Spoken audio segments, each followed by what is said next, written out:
Hello mga ka-Lash Room! For this client ay gagawa tayo ng mega volume na cat eye. Pero bago ang lahat, kailangan muna natin mag-lash. Ang gamit ko dito na lash shampoo ay sa Lash Point. Ngayon lang namin napansin, yung lash shampoo ng Lash Point ay super bango. Before kasi wala siyang amoy. Pero same pa rin naman na hindi siya mahapdi sa mata. After kong mag-lash bath, nakapaglagay na ako dito ng eyelash tape. Maglalagay na lang ako dito ng gel patch. Kapag ako naglalagay ng gel patch, hindi ko siya sinasagad doon sa waterline niya. Kasi once na masagad natin siya, magiging cost yan ng pamumula ng eyes ni client. Sa part na to, maglalagay na ako dito ng lash primer ng Glow. Ganito lang din ako maglagay ng lash primer doon lang sa mismong natural lashes ni client and saktong-sakto lang, hindi siya basang-basa. Dahil nga cut ay ang gusto niyang ipagawa na style, yung size na pinakamahabang na ilalagay natin ay size 14 at yung pinakamaiksi ay size 9. At yung gagamitin ko na lash brand ay sa Lash Talk. Itong isa, yung bawas na, ayan yung ginamit ko doon sa last na ginawa natin, diba? Ang dami pa.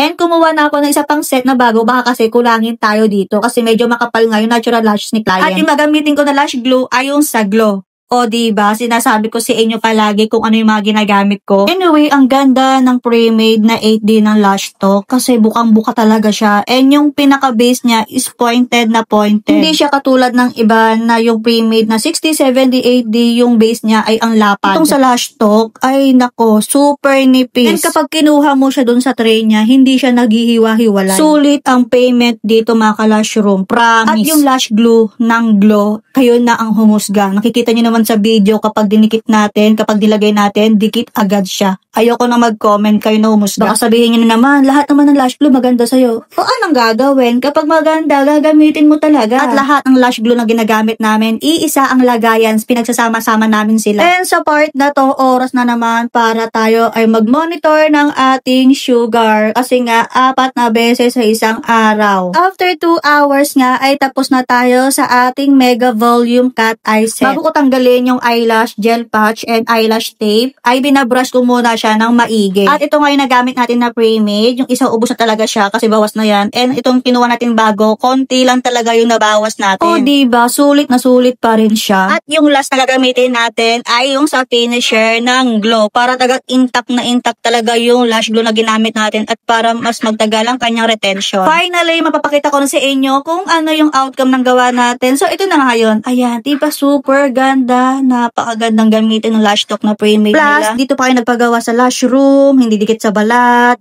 nababrush ng maigi, sulit na sulit talaga yung pagpunta nyo, ano pa ba? At mamimigay tayo sa ating mga followers ng Lash Kit, yung masisipag natin dyan na mag-react, mag-comment, and mag-share. Lahat po ay pwedeng sumali. So yun lang, thank you for watching, bye!